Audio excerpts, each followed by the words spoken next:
Boa noite a todos. Vamos estudar agora sobre a vida e obra do reverendo Samya Moon. Este período que vamos estudar agora compreende o tempo entre 1920 e 1960. Quando nós estudamos sobre este curso que nós vamos estudar agora, após ter concluído o princípio divino, é muito importante nós sabermos que nós vamos estudar acontecimentos e datas, e nós também vamos estudar sobre significados e finalidades. E o mais importante para a gente poder entender esse curso, entender de uma forma mais interna, é entender o significado e a finalidade dos acontecimentos e das datas, não apenas os detalhes ou a história do que aconteceu. Então é necessário entender o princípio divino para poder entender o aspecto interno deste curso que nós estamos estudando agora, da vida e obra do reverendo Samya Moon, que nos trouxe o conteúdo do princípio divino, como nós já acabamos de assistir. Nós vamos entender através desse estudo que a sua vida e todas as suas obras são uma extensão do princípio divino. Na verdade, é uma aplicação prática do conteúdo do princípio divino. Capítulo 1, a preparação interna para a sua missão. Então Deus ele preparou o jovem, o reverendo Samya Moon, desde quando ele era jovem, para ele poder cumprir essa importante missão no futuro, o nascimento do reverendo Moon e a sua herança histórica.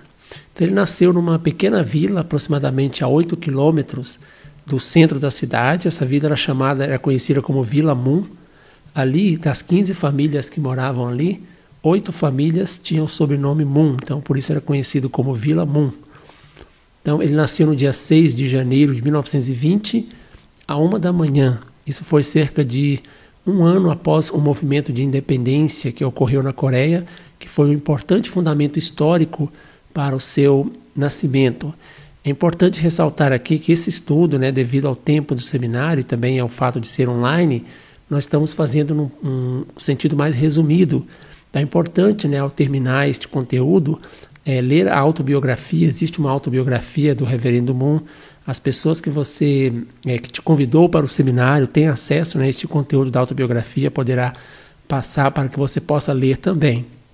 Então, esse local onde o reverendo Moon nasceu foi um dos focos do movimento de independência, que foi um fundamento histórico importante para o nascimento do reverendo Samya Moon. Ele foi o 5º filho num total de 13 filhos. As tradições que ele aprendeu com a sua família. Então, a primeira tradição importante que ele aprendeu é viver servindo pelo bem dos outros. Todos os seus familiares, seus antepassados já viviam dessa forma e passaram esse ensinamento para ele também. O seu bisavô dizia assim: se você alimenta toda a nação, as bênçãos da nação virão a você. Seu bisavô dava aula de caligrafia chinesa de graça, era conhecido como a casa que atrai a fortuna. Em outras palavras, atrair a fortuna significa atrair as bênçãos de Deus. Por quê? Porque eles serviam aos outros e por isso a sua casa também era abençoada. O seu avô também manteve o legado de viver servindo aos outros. Então o avô do reverendo Samya Moon também era uma pessoa que queria viver sempre pelo bem dos outros e ele aprendeu essa tradição. O seu pai era uma pessoa muito honesta, ele era uma pessoa conhecida como alguém que emprestava e não sabia pedir de volta. Ele pensava muito bem antes de fazer qualquer coisa. E ele sempre dizia essa frase: ninguém chega longe usando a esperteza, ou seja, enganando os outros, passando os outros para trás. A sua mãe era uma pessoa também de caráter forte, a sua família participou ativamente daquele movimento de independência, sua família construiu escolas na cidade onde eles viviam. Então, toda essa vivência pelo bem dos outros, ou seja, servir para o bem dos outros, o reverendo Samya Moon aprendeu com a sua família. Outra tradição importante que ele viveu no meio, que sempre tinha presente na sua família, era coração de patriotismo. Então, eles tinham um lema assim: não repetir a falha da família Jo. Então tinha um caso que nós não vamos entrar em todo o detalhe aqui agora, mas onde essa família Jo, ela fez algo muito importante para o público, mas no fim ela fez uma pequena coisa para o seu próprio benefício individual. Então eles tinham esse lema na família: não vamos repetir essa falha, O seu tio-avô, ele era um pastor patriota, ele ajudou a escrever a Declaração da Independência, depois ele teve um reconhecimento nacional e até ganhou o título de fundador da nação. Então toda a sua família também tinha esse coração patriota. O reverendo Sammy Amun aprendeu este tipo de coração, esse tipo de vivência com seus familiares. Antes do seu nascimento, sempre teve bons presságios, né? Vários acontecimentos, vários fenômenos prevendo algo importante que iria acontecer. Por exemplo, a ave da fortuna, ela durante 3 anos antes do seu nascimento, ela pousava nas árvores ao redor da casa, né, da família, né, do reverendo Sammy Amun. Também a sua mãe, ela teve vários sonhos onde um dragão dourado entrava no seu útero. É importante mostrar aqui que o significado do dragão na cultura oriental é diferente do dragão aqui na cultura ocidental. O dragão na cultura ocidental significa algo ruim, até algo mal, né, algo satânico. Já no caso na cultura oriental, significa um ser divino. O dragão não tem asas, ele é conhecido como um ser que pode dominar a chuva. Na verdade é um sinal muito bom esse sonho com o dragão dourado. Pode-se dizer que é algo celestial quando alguém sonha com o dragão dourado. A cultura oriental considera o dragão diferente, né, da cultura ocidental. Então tiveram muitas coisas positivas, né, prevendo sobre o nascimento dele, prevendo sobre que algo bom iria acontecer naquela família. Na infância ele era algo dedicado nos estudos. Ele substituía o professor na aula de caligrafia chinesa. A aula de caligrafia chinesa é algo muito difícil de fazer, então ele tinha muitas habilidades, muito dedicado, conseguia se desenvolver bem nos seus estudos também. Ele sempre dizia que queria se transferir para uma escola moderna, porque ele estava vendo o avanço da sociedade, queria acompanhar isso de alguma forma. Ele sempre tinha grande amor pela natureza e grande curiosidade. Ele investigava tudo ao redor da sua casa para descobrir cada detalhe. Ele era persistente em tudo que ele começava. Na sua autobiografia ele conta uma história que ele seguiu os rastros, né, de um animal durante a noite toda, virou a madrugada para poder procurar esse animal, essa doninha, né, e até encontrá-la. Então muito persistente em tudo que ele começava desde criança. Teve um ambiente familiar de viver e servir pelo bem dos outros. A sua família sempre alimentava todas as pessoas que pediam comida. Tem até uma história que ele conta que quando alguém pedia comida e a sua mãe demorava para levar a comida, o seu avô, ele já pegava o seu próprio prato de comida e dava para aquela pessoa. Então ele cresceu nesse ambiente durante a infância. Tem um momento também que ele conta onde ele passou 3 anos limpando a escola voluntariamente. Ninguém pediu, não era uma obrigação, mas queria ter uma vivência, né, pelo bem dos outros. Também tinha um espírito forte que não se contentava com a derrota, não aceitava perder. Uma vez tem uma história onde ele perdeu numa luta de sumô, se não me engano, na escola para um jovem de 3 anos mais velho que ele. Depois ele treinou durante 6 meses só para poder vencer esse jovem depois nesse campeonato. Sempre tinha um grande senso de justiça, né? Enquanto ele era criança, ele entrava no meio das brigas das crianças, sempre tentava defender aquele mais fraco e assim por diante. Ele também tinha uma grande percepção e um grande dom espiritual. Quando ele falava que iria chover, certamente isso acontecia. Se ele dissesse aquela pessoa pode ficar doente, aquilo realmente também acontecia. Aos 8 anos de idade, ele já formava os casais nas vilas, percebendo aqueles casais que mais combinavam. Certa vez ele disse isso, né? O reverendo Sammy Amun disse isso em um discurso, né? Quando me entregavam a foto dos noivos, eu já percebia tudo. Esse casamento não é bom. Se as pessoas realizassem o casamento, apesar do que eu dizia, não demorava muito para que eles se separassem. Agora eu já percebo toda a personalidade da pessoa só de olhar a maneira dessa pessoa, né, se portar, a maneira de sentar, a maneira de sorrir, a maneira de andar. Já é possível perceber a personalidade daquela pessoa, a tendência do destino daquela pessoa. Então ele foi um jovem uma criança, né, um adolescente que sempre teve uma grande percepção e um dom espiritual. A percepção das pessoas sobre o jovem Moon. Então aquelas pessoas que estavam convivendo com ele, em algum momento disse, né, algo sobre ele. Então seu avô dizia assim, ele tornar-se-á um grande personagem no futuro, por isso apoie-o positivamente em tudo que ele fizer. O seu irmão dizia assim, o meu irmão será tão precioso que não poderemos trocá-lo pelo mundo inteiro. Seus parentes e os moradores da vila diziam assim, no futuro, se ele for para o lado certo, ele se tornará igual um rei, mas se for para o lado errado, poderá ser um chefe de uma grande máfia. Então as pessoas percebiam esse potencial grandioso nele desde que ele era criança. Começou a pensar sobre a meta de sua vida. Aos 10 anos, ele já pensava sobre ter 5 doutorados em áreas diferentes de estudo e assim se tornar um cientista. Ele tinha essa convicção. Eu quero ter 5 doutorados em áreas diferentes, tornar um grande cientista mundial.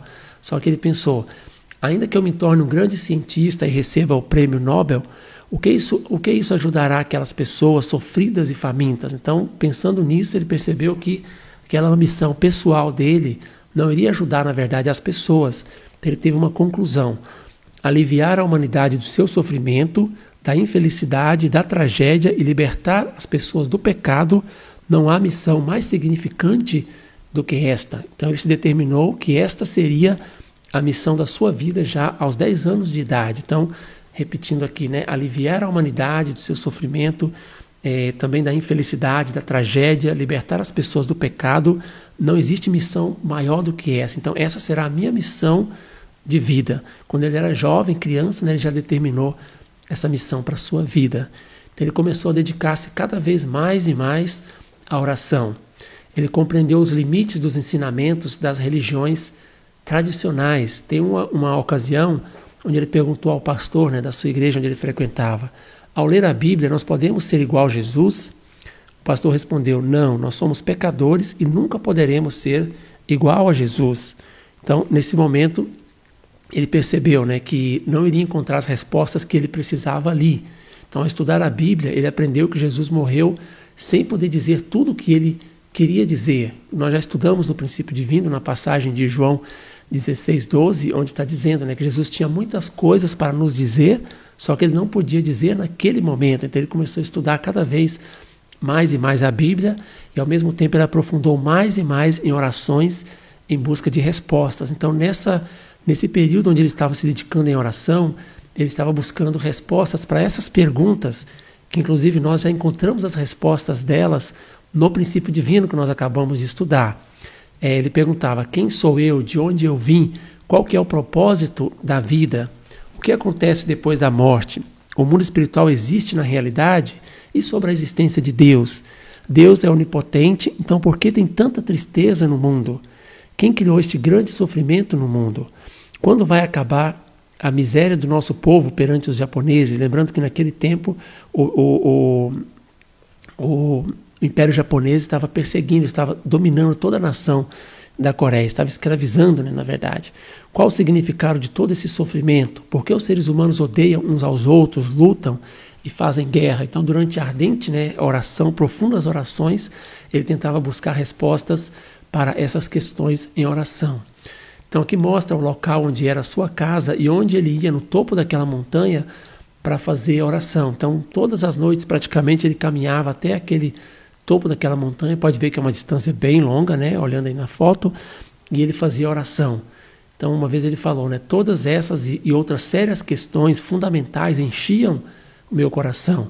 Durante a oração, eu contava para Deus todas as dúvidas que me afligiam. Então, o sofrimento e a tristeza desapareciam e meu coração ficava em paz. Minhas orações eram cada vez mais longas e aumentavam as noites sem dormir, orando. Então, isso foi um momento, né, no futuro onde ele falou sobre essa época, né, que ele orava para poder buscar respostas e buscar a palavra de Deus. Então, ele teve um encontro espiritual com Jesus, investindo cada vez mais e mais em profunda oração, perguntando sobre o sofrimento da humanidade, quando isso iria passar e o que ele poderia fazer a fim de livrar as pessoas do pecado, da tristeza. Ele teve uma experiência incrível com Jesus. Então, no dia 17/4/1935, ele passou, né, a noite inteira acordado em oração e na manhã desse dia, né, 17, Jesus apareceu para ele e deu para ele uma grande revelação. Naquela manhã, depois de mais de 12 horas, né, em oração, Jesus disse essa frase para ele: Deus está muito triste por causa da humanidade sofrida. Vou repetir aqui. Deus está muito triste por causa da humanidade sofrida. Então receba na terra a missão especial da obra do céu. Então, em algum momento depois, o reverendo Moon falou, ele deu um testemunho, né, sobre esse acontecimento. Olha o que ele disse, né? O reverendo Moon disse sobre aquela ocasião. Naquele dia eu vi nitidamente o triste rosto de Jesus e claramente ouvi sua voz. No momento da aparição de Jesus, meu corpo começou a tremer como álamo. Naquela hora parecia que eu iria morrer, dominado pelo medo e ao mesmo tempo por uma explosiva euforia. Jesus me explicou claramente o que eu devia fazer dali para frente. Era uma grandiosa mensagem de Deus, era uma grandiosa mensagem de que, para alegrar Deus, era preciso salvar a humanidade sofrida. Eu não posso, como eu posso fazer isso? Por que está me dando uma tarefa tão grande como essa? Eu realmente estava muito receoso, queria fugir de qualquer jeito e chorava sem parar, segurando as barras das vestes de Jesus.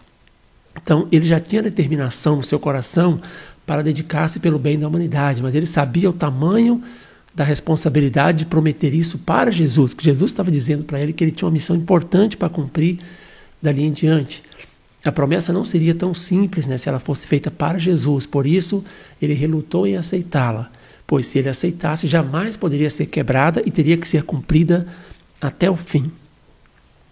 Ele aceitou a missão ao entender a situação de Jesus. Então Jesus disse, não há outra pessoa que possa fazer essa missão tão importante. Então nesse momento ele sentiu o coração angustiado de Jesus por trás dessas palavras e ele sentiu que se ele não fizesse, outra pessoa iria ter que sofrer para fazer. Então ele entendeu, se alguém tem que passar por esse sofrimento, então essa pessoa deve ser eu.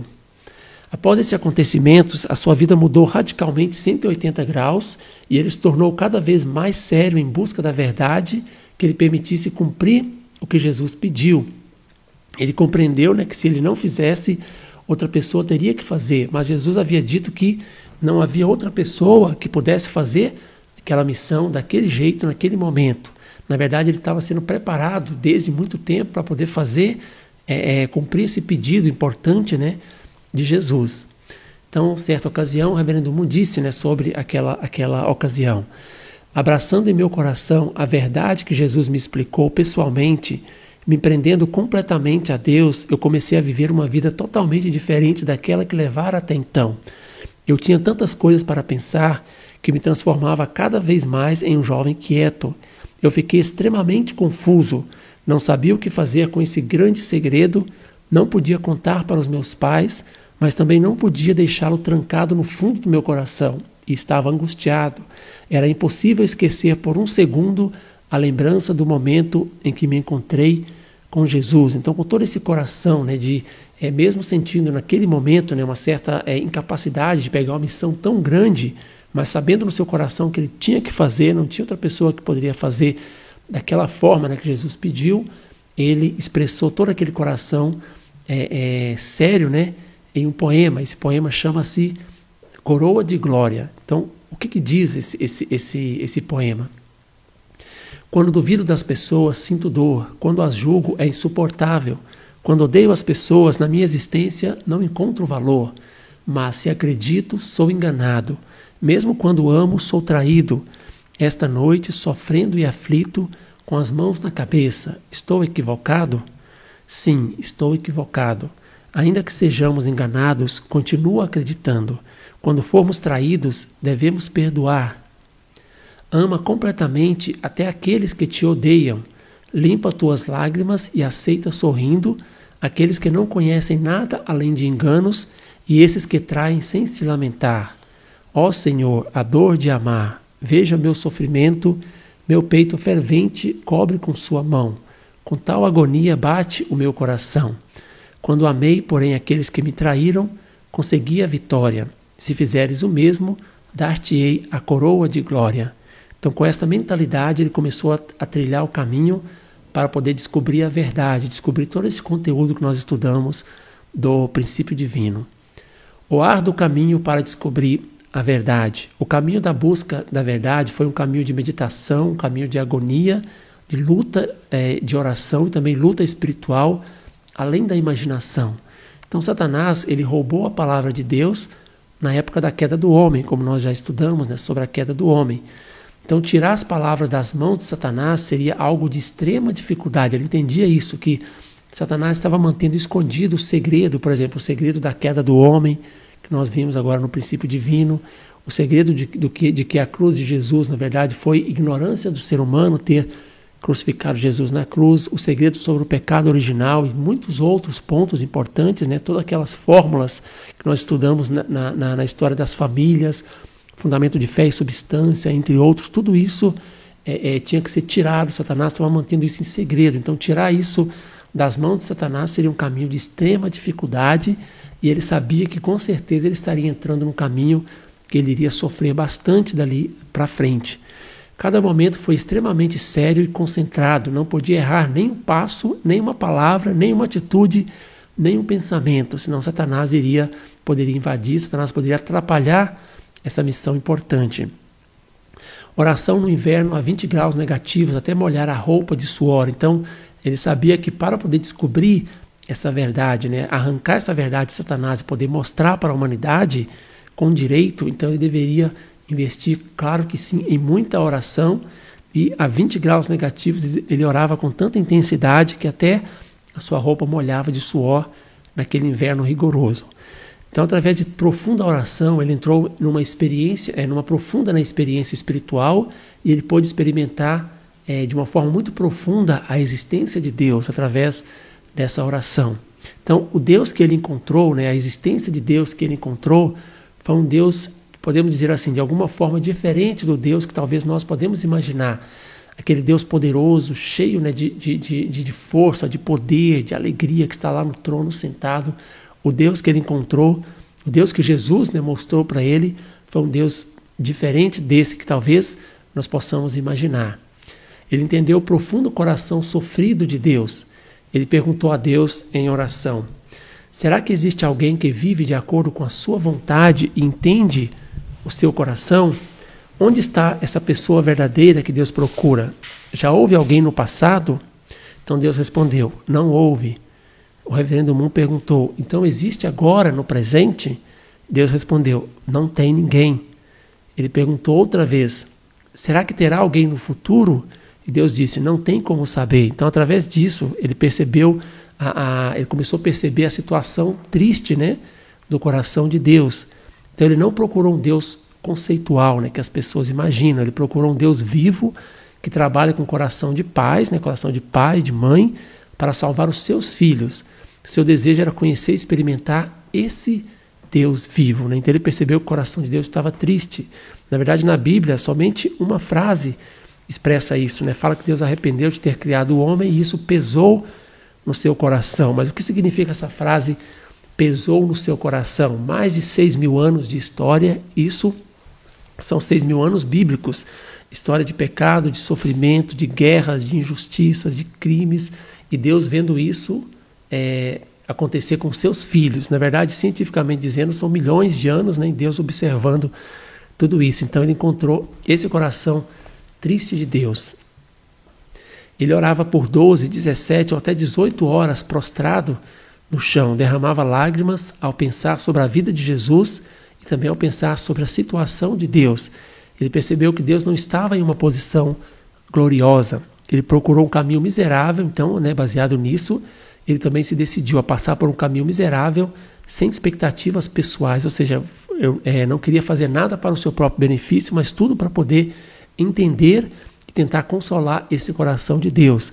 Ele queria se tornar cada vez mais íntimo com esse Deus de sofrimento, esse Deus do coração sofrido. Ele determinou a libertar Deus do seu sofrimento. Carregar o fardo da humanidade. Então ele começou a ter essa mentalidade, né? Ele sentia como se fosse o responsável pela tristeza de Deus. Ele não erguia a cabeça mais de 45 graus. Sentia-se envergonhado perante a natureza, como se não fosse digno de ver a criação de Deus, que é uma criação pura. Ele sentia como se fosse o responsável pelo sofrimento das pessoas. Então, por isso, ele começou a tentar servir as pessoas, né, da melhor forma possível, a fim de consolá-los, né, as pessoas.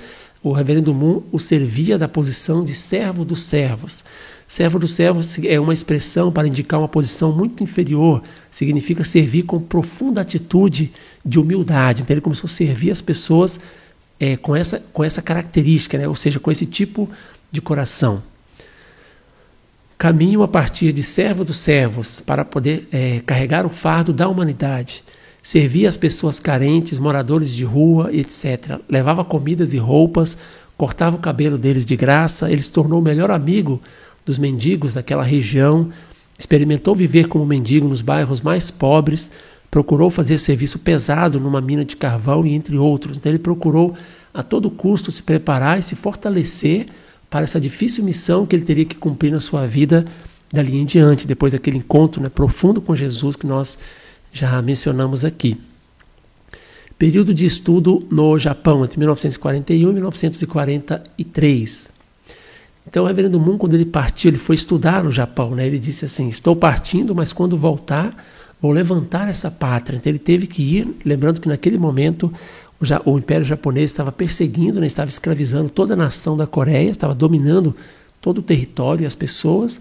Então ele foi estudar no Japão. Então quando ele pegou o navio, ele fez essa oração para Deus: por favor, proteja o meu povo até o meu retorno. Então ele estava indo de alguma forma para se preparar também com aquele coração patriota, né, de ajudar a sua pátria.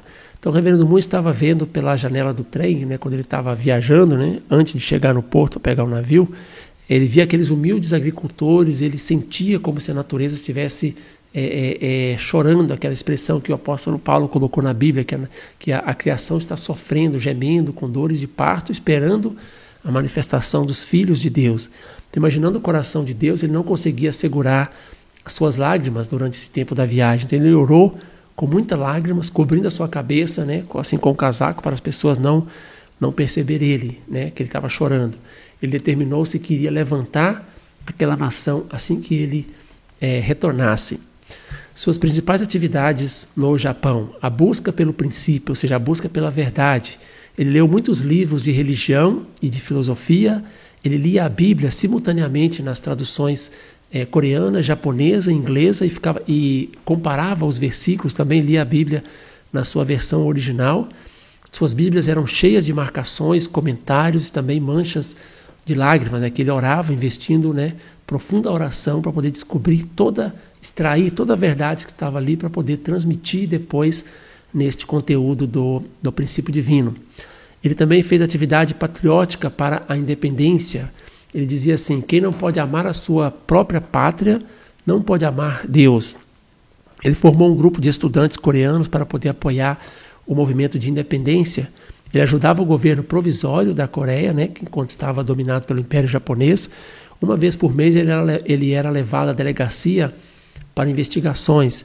Ele queria, nesse tempo, né, estabelecer o maior padrão de patriota da história, para poder não receber nenhuma acusação de nenhum patriota, nem do passado, nem do presente, nem do futuro. Essa era a sua determinação, né, de se tornar o maior patriota da história. Também no Japão ele demonstrou, né, uma atitude ele descobriu esse princípio, né, de dominar a si mesmo. Seu lema de vida era assim: antes de desejar dominar o universo, eu devo dominar a mim mesmo. Começando, né, pelo domínio do seu próprio corpo físico, da sua mente sobre o seu corpo. Desafiou-se nos trabalhos mais pesados, aqueles trabalhos que os outros não queriam fazer. Lutou para controlar o sono, controlou a quantidade de comida diária, vestia só roupas usadas, às vezes roupas rasgadas para evitar chamar a atenção. Tentou experimentar tudo, desde o mais baixo até o mais alto padrão de vida. Dormiu na rua no frio de inverno, coberto apenas com folhas de jornal. Estudou numa fábrica barulhenta, né, para poder desenvolver a sua concentração. Então ele estava se treinando, né?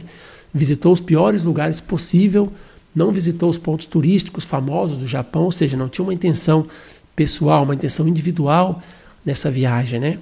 Ele não sentia alegria em fazer coisas para si mesmo, pois ele sempre lembrava daquela situação de Deus e daquela situação de Jesus. Então, após o término do seu estudo no Japão, ele retornou para a Coreia. Ao voltar para a Coreia, ele pôde perceber, né, o amor incomparável da sua mãe. A data da sua formatura foi 30 de setembro de 1943. Então, quando ele terminou, né, sua formatura, ele mandou um telegrama para sua mãe dizendo que chegaria no dia seguinte, e também disse o nome do navio que ele iria chegar. Porém, quando ele conta, né, que quando ele foi sair da sua casa, na verdade ele ficava numa pensão de estudante, quando ele foi sair para poder pegar o navio. Ele disse que seu pé ficou duro, como se estivesse grudado no chão, e ele não conseguia sair para poder pegar esse navio, e ele acabou perdendo o navio. Então depois o navio foi afundado, foi atingido por torpedos, né, da guerra. E só que o que aconteceu? Quando a sua mãe recebeu essa notícia, né, quando ela ao receber, né, a notícia de que o navio que o seu filho tinha tomado tinha sido afundado, a sua mãe, sem nem perceber, ela saiu correndo, sem calçar nada, ou seja, descalço, imediatamente saiu correndo, atravessando uma distância, né, de mais ou menos 8 quilômetros para poder tomar o trem, para poder chegar no porto onde o navio deveria chegar. Quando ela chegou lá, ela foi, né, no posto, né, de polícia ali da Marinha, e quando ela não achou o nome do seu filho, né, do reverendo Samuel Moon, mas como ela sabia que ele tinha embarcado naquele navio, porque ele disse para ela, mandou o telegrama para ela, né, ela entrou em pânico e começou a gritar, a chorar, né, o seu nome, e sem perceber que tinha um grande espinho, né, que tinha fincado no seu pé. Ela chamou o nome dele até de manhã. Ela passou a noite toda ali orando, gritando o seu nome desesperado. Então, quando o reverendo Moon viu essa experiência, ele percebeu o amor incomparável, né, de mãe. Claro que depois, né, ele chegou em outro navio e sim, depois ele teve a oportunidade de encontrar a sua mãe. O primeiro aprisionamento. Então, depois que ele já tinha chegado na Coreia, em outubro de 1944, ele foi levado à delegacia. O motivo foram as suas atividades pró-independência durante os estudos no Japão. Lá ele foi torturado para poder confessar os nomes, né, dos seus companheiros, mas ele não revelou nenhuma informação. Ele pensou assim, que a vida de 70 pessoas, né, que eram seus companheiros ali na época que estava no Japão, dependia das suas palavras. Então ele foi torturado periodicamente até fevereiro de 1945. Em certa ocasião ele disse: então a polícia japonesa entrou na minha casa e vasculhou tudo e conseguiu achar o meu diário, conseguiu achar a agenda, né? Passando folha por folha das minhas anotações, procuraram o nome dos meus amigos. Eu insistia em negar todos, pondo minha vida em risco. Os policiais japoneses, sem dó, esmagavam meu corpo com a sola de ferro de suas botas. Então, nesse tempo, ele foi duramente torturado pela primeira vez, né? Nesse primeiro aprisionamento. A tortura na prisão. Então, ele teve vários tipos de tortura. Na verdade, a finalidade aqui não é exatamente só mostrar como foi a tortura em si, como algo interessante, mas, na verdade, a finalidade é, depois, né, no decorrer desse estudo, a gente vai ver com que tipo de coração ele estava respondendo a esse tipo de sofrimento que ele estava passando. Então, o primeiro tipo de tortura que ele sofreu foi a tortura da madeira atrás dos joelhos, como pode ser visto aí na foto. Os policiais japoneses batiam enquanto ele estava ajoelhado com uma madeira na perna. Essa é uma posição que causa extrema dor na perna da pessoa. Além disso, estava apanhando também em outra parte do corpo. A outra tortura foi a tortura de encher a barriga de água. Colocavam água diretamente na garganta e depois pisoteavam a barriga para que ele vomitasse. E quando ele desmaiava, eles jogavam água fria e recomeçava tudo de novo. Ele passou por esse tipo de tortura na prisão. A tortura amarrado no teto pelas mãos. Pendurava com os braços esticados em uma posição que pressionava os pulmões e era difícil de respirar, como pode ser visto aí na imagem, né? A outra tortura é a tortura do choque elétrico, fios elétricos entre os dedos e a descarga elétrica, e colocava descargas elétricas altíssimas. Tudo isso para ele poder revelar o nome das pessoas que estavam com ele no Japão, mas ele não fez. Essa foi a sua primeira experiência de tortura dentro da prisão. Infelizmente, em sua vida, ele teve muitas outras experiências de tortura e também experiências de aprisionamento sem dever nada, ou seja, sem ter culpa nenhuma, como nós vamos ver através desses estudos, né? Tanto hoje também no estudo de amanhã e depois de amanhã. O seu pensamento durante as torturas, ele pensava assim: este sangue é o sangue dos ancestrais que traíram a história. Se houver uma cruz mais pesada que eu precise suportar, por favor, deixe-me carregar ainda mais. Então, certa vez o reverendo Moon explicou sobre que tipo de pensamento, o que se passava em sua mente quando ele estava recebendo essas torturas na prisão. Então ele dizia, né? Vá em frente e me bata, veja se eu te odeio ou não. você pode verificar o quão forte é o meu amor pelo meu inimigo. Ah, foi bom eu ser espancado. Fui espancado em nome de toda a humanidade e para resolver o ressentimento da história. Você me bateu, mas eu vou esquecer completamente isso. Não vou me lembrar disso. Querido Deus, por favor, perdoa cada um deles. Então ele expressava esse tipo de sentimento, né, durante aquele tempo da sua tortura na prisão. Então, todo ser humano tem uma consciência.